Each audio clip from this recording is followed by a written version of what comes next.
And then as we go on, he says, shut the words until the time of the end. Knowledge will increase. In other words, the book will be opened in the time of the end. The prophecies of Daniel and Revelation have come to light more in the last 200 years of the church's history than since any other time since they were composed or written. And so we are living in the time of the end where there's great knowledge on that. Now, I'm trying to read through all this and still have time to get to these prophecies. I look at the clock and it always is disheartening when I see how little time I have. Then I, Daniel, looked, and there stood, I'm in verse 5 of chapter 12, there stood two others, one on this riverbank and another on the other riverbank. That happens in Daniel 10:4 also. And one said to the man clothed in linen who was above the waters of the river, how long shall be the fulfillment of these wonders? And I heard the man clothed in linen who was above the waters of the river when he held up his right hand and his left hand to heaven. And he swore by him who lives forever that it shall be for a time, a times, and half a time. A time is one complete cycle of the seasons, or a year. They knew when this earth had gone around the sun once. One time was 1 year. A times means a pair or a couple of years. So that's how many? 2. 1 and 2 is 3. And a half. 3.5.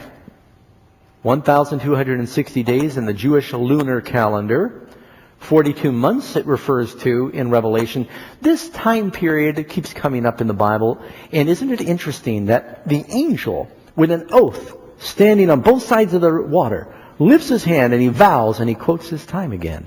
It's a very important time. Now think about this. Why is 3.5, 42 months, 1,260 days such an important time?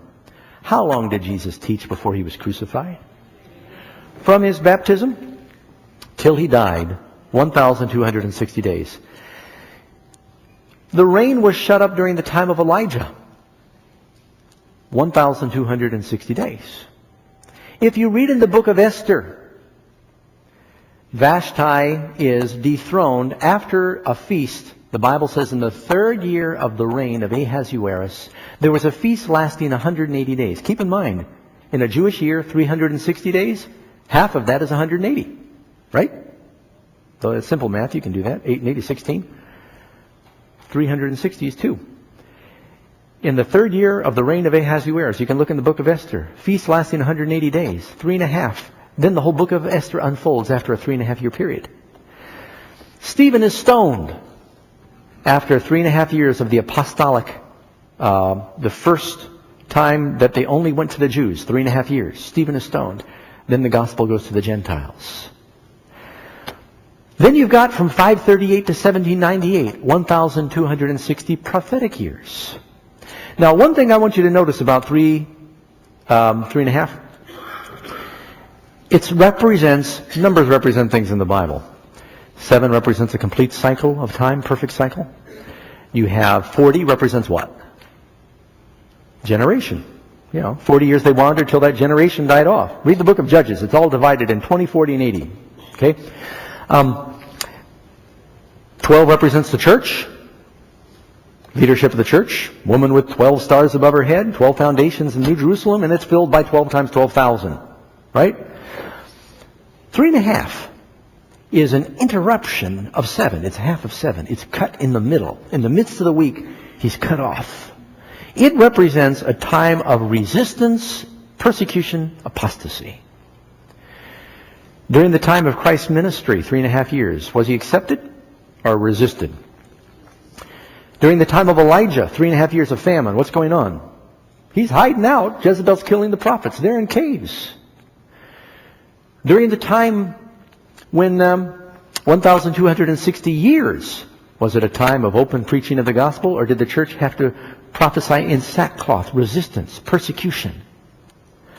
Something else you notice is there is a death at the end of the 3.5.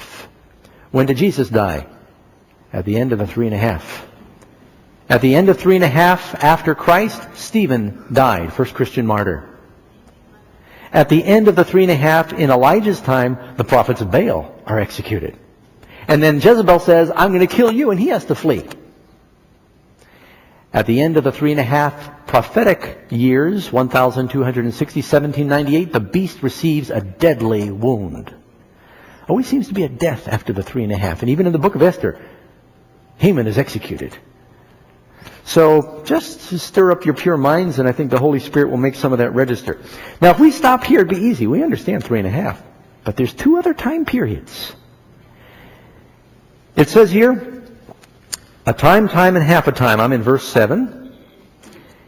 When the power of the holy people has been completely scattered. You notice, 3.5, time of persecution. All these things will be finished.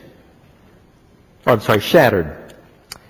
Although I heard, I did not understand. So don't feel bad. Daniel's having trouble understanding this. I did not understand. Then I said, my Lord, what shall be the end of these things? And he said, go your way, Daniel, for the words are closed up and sealed till the time of the end. Now, you know something? I emailed some of my friends, and I've gotten a lot of help from some of my friends out there in studying this. Pastor Doug stands on the shoulders of other people, as Newton said. There is a mirror in Daniel 12 that someone brought to my attention. It says in verses 1 and 2, Michael will arise at the end of time. It says in verses 11 and 13, Daniel will rise at the end of the days. It says in verse 1 and 2, those who sleep will awake. In the end of the chapter, it says those who enter into the rest will awake. It says in the first few verses, they'll be raised for their reward. They're in the book of life. In the end of chapter 12, it says Daniel will receive his allotted portion. He will be blessed. It talks about a distress in verses 1 and 2, time of trouble. In the 1290, it talks about a period of distress.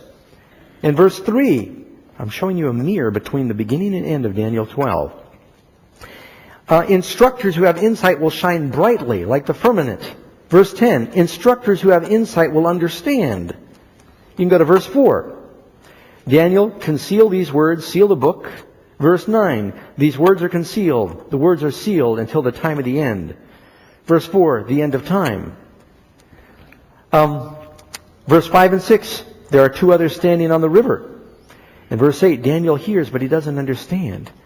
And finally, you know what's happening? Is there's a mirror going like this through Daniel, and you know when it reaches the middle? When the angel stretches his legs across the 2 waters. Don't you see a reflection in the water? And he makes a vow with his hand held to heaven. It's going like this, and it's focusing our attention on that time period of 1260 because of the reasons I told you. That time period unlocks a lot of stories in the Bible, doesn't it? 42 months in Revelation, 3.5 in Daniel 12, 1260 in Revelation. There's many, many places that you can find that. Like I said, including Elijah, Stephen, Esther. It's a very prominent time period of persecution of God's people. Now, then he goes on. What will be the end of these things? Verse 9. Daniel, go your way, for the words are closed up and sealed till the time of the end. Many will be purified and made white and refined. There'll be a special outpouring of the Spirit. But the wicked will do wickedly. Those that are just will be declared just. Those that are wicked will be declared wicked. The wicked, none of the wicked will understand, but the wise will understand. And then he throws 2 time periods at us at the very end. From the time the daily sacrifice is taken away and the abomination of desolation set up, there will be 1,290 days. Blessed is he who waits and comes to the 1,335 days, but go your way till the end, for you will rest and rise or stand in your inheritance, your lot, at the end of the days. I'm reading 2 versions together here. We finished Daniel 12, reading it. Oh boy, we haven't finished figuring it out. All right. I asked them to put a board up here. I'd like to put, in the studio, put up the first chart, the historic interpretation. I believe in the historic view. Does everyone hear me? What did I just say? I believe is what I wanted you to hear, in the historic view of Daniel. But I'm going to go on to say there may be an additional, a mere interpretation. There's many examples in the Bible where one prophecy can have a couple of interpretations that don't contradict. There's the literal, and then there's the more symbolic. When Jesus talked about the destruction of Jerusalem, he also said this is a parallel for the end of the world, right? When Nathan told David, your son is going to build me a house, he not only meant Solomon, he meant Jesus, the son of David, would build a house. So look at Daniel 12 with that possibility. All right. You have the date of 508. Let me put the dates down here so I don't confuse myself. You've got 538. Yeah, that's what you got it right up there. That's the historic view. And then you've got 1798. And then you've got 1843. Now I almost had to do this on a board for you to understand. All right, we all know that you've got 1,260 years going from 538 to 1798. Time of great darkness, persecution. Beast receives a deadly wound here. But then he says there's the 1290. Well, if you go back 1290 from 1798, now I'm not going forward, I'm going back. It comes to the first time that Clovis, the king of the Franks, French known today, converted to Christianity, the Catholic version. It was becoming a political thing. And it was the first time that the church and state united, and the church in Rome received an army to do their bidding. By 538, they had got rid of their three enemies, the Heruli, Vandals, and Ostrogoths. And that's when they were sort of uninterrupted in their power. So they go there, and then they say if you go 1335 from 508, that brings you to 1843, which is where you've got the Great Awakening, the proclaimant of the Second Coming. It turned into the Great Disappointment, but there was a great religious awakening that the history books support in this time period. All right, I'm going to set this aside for a second. This is the historic view. How many of you have seen this? If you read the book by Lewis Ware, Daniel the Prophet by Stephen Haskell, Uriah Smith, they all support the historic view. I believe that. Here's where I'm going out on a limb a little bit. Now, do we have room to study these things out and wonder if there may be something additional in the future?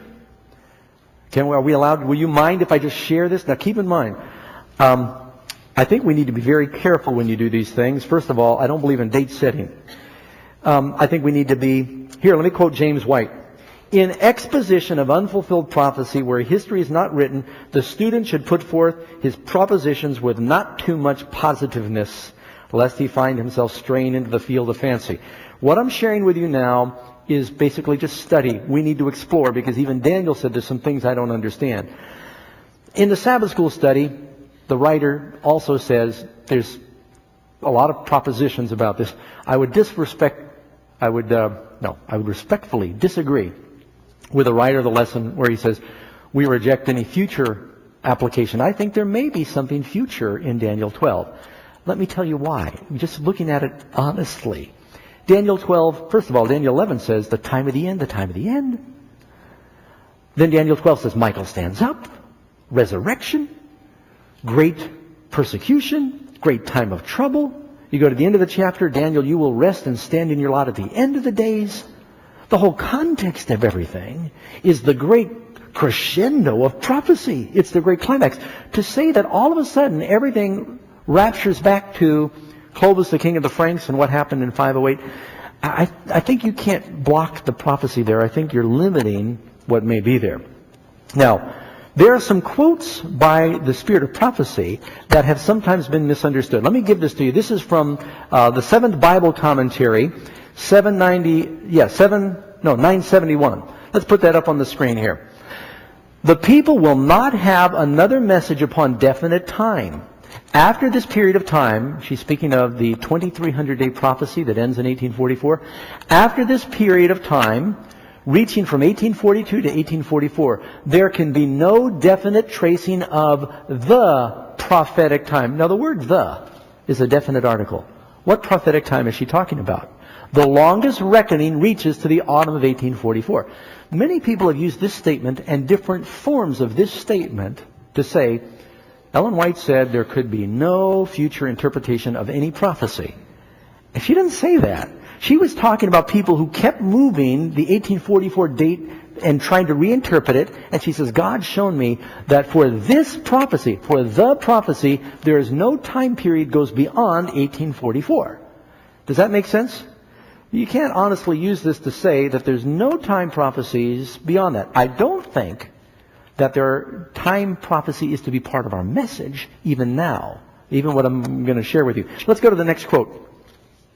Now, this is a quote from 6th manuscript release, page 251. 1 week ago last Sabbath, we had a very interesting meeting. They were dealing with a brother who is kind of off on his prophetic interpretation. Brother Hewitt from Dead River, I think that's prophetic, he's from Dead River, was there. He came with a message to the effect that the destruction, she begins to cite a number of his errors. Don't miss that.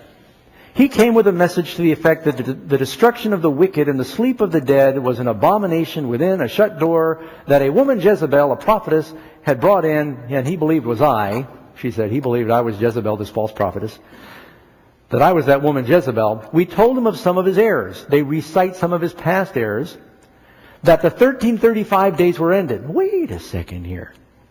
Here she says one of this brother's past errors was that the 1335 was ended. Isn't that what it says? And numerous other errors of his. She never quotes anything positive. She's quoting the errors of this brother. Does that make sense? You all with me? Let's look at the next. Is it true that there is no prophetic time in the future? Now I'm quoting from the Great Controversy, 640 verse 2. The voice of God is heard from heaven declaring the day and the hour of Jesus' coming. That's also in Maranatha and early writings. Now, if the voice of God is declaring the day and hour of Christ's coming, it hasn't happened yet, that is a prophecy, it is a time, and it is future. So you can't interpret her writings consistently to say there's nothing in the future that has to do with time. You still with me? All right. One more. July 30, 1903, letter to Daniels and Prescott. Let us read and study the 12th chapter of Daniel. It is a warning that we will need to understand before the time of the end. Future. We need to understand this. And so with that in mind, I think that we need to be very careful in our study of these things and not be dogmatic. But is it ever possible that in Daniel, does a day always represent a year in prophecy? Let's first talk about that. Daniel chapter 9 begins by Daniel reading the prophecies of Jeremiah. While I was reading the prophecies of Jeremiah that said that the children of God would be 70 years in captivity, those 70 years he refers to, are they literal or prophetic? They're literal. In Daniel chapter 4, where Nebuchadnezzar has a dream where 7 times pass over the king, those 7 times, we've learned that a time is a year, 7 times 7 years. Are they literal or prophetic? Well, they're literal. We know that Nebuchadnezzar historically, there may be a prophetic and spiritual application we don't know about, but I'm not going to go there. But we know that it at least has a literal application, right? Okay. So there is a precedent that, and if that statement I read by Ellen White a little earlier, she says, prophetic time is not to apply beyond 1844. Some have wondered, does that mean we don't apply a day for a year after 1844? But a day means a day. Now, with that in mind, in the studio, jump past this chart. We're going to go back to it, and I want to show, that's it. Yeah, let's show. There are many people, keep in mind, and I'm not preaching heresy, I'm just trying to stir up, since our church, the jury is out on this, I think that we can share it without being heretics, right? Not being dogmatic. Everyone understand? We're praying and studying. There may be a last day meaning for Daniel chapter 12, in addition to the historical.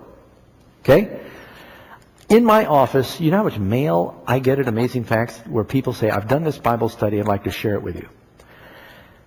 I probably have had 1,000, I might be exaggerating, studies that have come to me or emails where people say, I think there may be some last day application. These are good people. These are scholars in the church that think there may be some additional last day application for Daniel 12. Well, for one thing, we already know the time of trouble, is that past or future? Well, there was a time of trouble during the Dark Ages, but the plagues, when is that? Future. The resurrection, past or future? Michael standing up at the judgment ending, past or future? So many things we're looking at are future. Let's suppose for a second, you're going to have to look on the screen now at the chart that I'm showing. I'm not going to draw this on the board. There are a number of ways I've seen this arranged, but probably the most common is, let's suppose you've got 3 time periods in Daniel 12. You get 1260. If 1260 represents a time of resistance and persecution, that would mean where a law is first made that compels us to break the law of God, sometimes called a Sunday law. Doesn't it say in Daniel they made laws that required you to break one of God's 10 commandments? And many have believed that that will be a law that will force us to break the fourth commandment in the last days. And during that time, there's what they call the small time of trouble. You can't buy or sell. That may go on 3.5 years, a time of persecution. What often happens at the end of 1260? A death. A decree is made when they see that the people of God, and you know what, the message is going to go like wildfire during that time of persecution. Doesn't the church usually grow during those times? You look at the 3.5 years of Christ's ministry, and the 3.5 years before Stephen was stoned, the church exploded. There's going to be a great outpouring of God's Spirit. At the same time, there's great persecution during that period. I don't know if it's going to be this, but it could be. Small time of trouble, can't buy or sell, might have to flee into the country. And you're all going to come visit me in Covelo, right? I'm going to the cave, just in case you want to know, during that time. And I haven't told you where that is. But then there'll be a death decree. Now, have you noticed in the book of Esther, a death decree is made. And by the way, Ellen White says what happened to the people of God in Esther will be repeated at the end of time. A death decree is made, and a time period from the time the decree is made until it's implemented. You know, most governments give you a time. They say, this is the law, it will be implemented at this time. In the book of Esther, the decree is made, but it's not implemented till a future date. The shortest time period that our government typically has for implementing something is 30 days. Isn't that interesting? So that might be the time from the death decree until probation closes. During that time, you're going to have to flee into much more remote places than just the country living. You might have to flee to the refuges. And that would be that 30-day period. Then the 45 time is after probation closes. Michael stands up. Great time of trouble. 7 last plagues. It refers to, you can look at also in Joshua 14 verse 10. It speaks about the time of Jacob's trouble. Now, 45 days. How long did it take for the 10 plagues to fall on Egypt? It wasn't months. It wasn't years. It was, you add it up and it's about 45 days. We're not sure because it doesn't give the time, but you just look at the scenario, and some plagues lasted for days, some happened quickly. There was little breaks in between when Moses went to the Pharaoh. I'm sorry, but I was not able to copy the remainder of the DVD very well. Now, I believe very much that we need to be reading the prophecies and understanding them for our day. Sadly, most all of us SDAs have bought into the idea that nearly all the prophecies were completed in the past, so we don't need to be diligent students of prophecy today. Even SDA President Ted Wilson said in October 2015, "We are to follow the historicist view of prophecy and biblical understanding. Pastors, teachers, administrators, church elders, leaders, members, don't let anyone turn you from the historicist understanding." I must respectfully disagree. Not knowing the prophecies for their day is what destroyed the Jewish nation at the time of Christ. We are in imminent danger of repeating their mistake. I call on fellow SDAs especially to study the words of God. They are given to us on whom the ends of the world have come. Study the feast of the Lord to get timing clues and learn what Jesus is doing now. Study the books of Daniel and Revelation. And please, someone bind these 2 books of the Bible together and print them and distribute them like the leaves of autumn. And no, I'm not talking about Uriah Smith's book. I'm talking about the Bible books. And let's always remember in everything we do to keep looking to Jesus.